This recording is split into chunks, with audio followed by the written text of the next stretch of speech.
Question: when dealing with gas logs or gas wall unit, etc., we have a flame, say for instance, a flame here, and this flame hypothetically heats this thermocouple, the end of this thermocouple. It goes back and sends a voltage back to the gas regulator to keep the gas regulator open so the gas can go through. The question here is, does heat actually create electricity? And this is a thermocouple, but to answer this question, under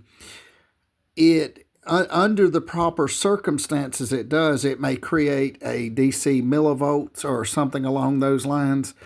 So yes, heat does create electricity. You have two dissimilar wires here, and it does generate electricity. So how that works is maybe a little bit above my pay grade, but the answer to that question, does heat create electricity?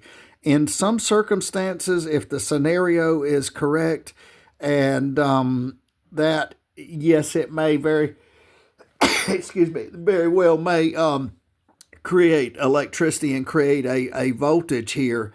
So to reiterate, yes, the heat or from the flame, and by the same token, if the flame dies, the electricity dies. So the answer may be it's very well likely that the flame does create electricity, maybe a DC millivolts, which in this case energizes the gas valve and simply does this. So, but on this side, say for instance, this was a thermocouple, and then we lit the pilot, we would be heating the end of it like this.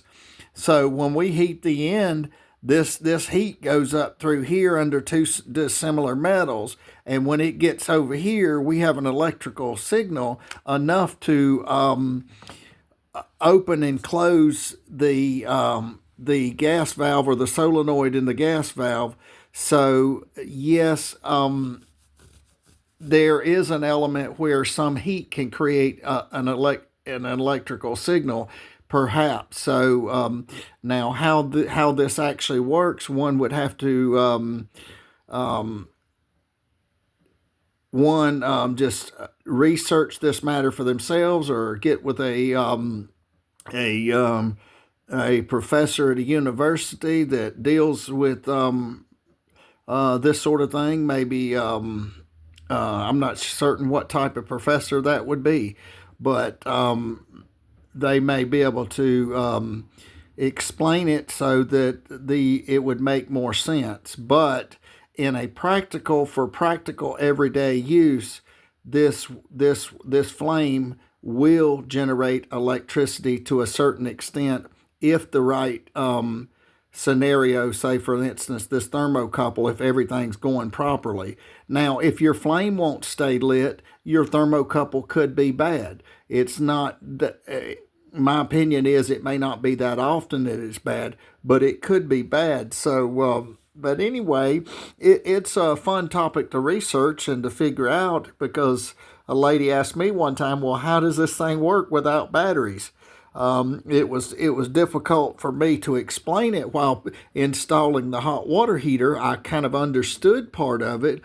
Part of it I may not understand. However, she was intrigued as to how the batteries were working on the thing, and there may not have been any batteries. So anyway, and that may have been a thermopile versus a thermocouple. So anyway, but I hope this helps, and if you find this useful, feel free to like, subscribe, and have a wonderful day.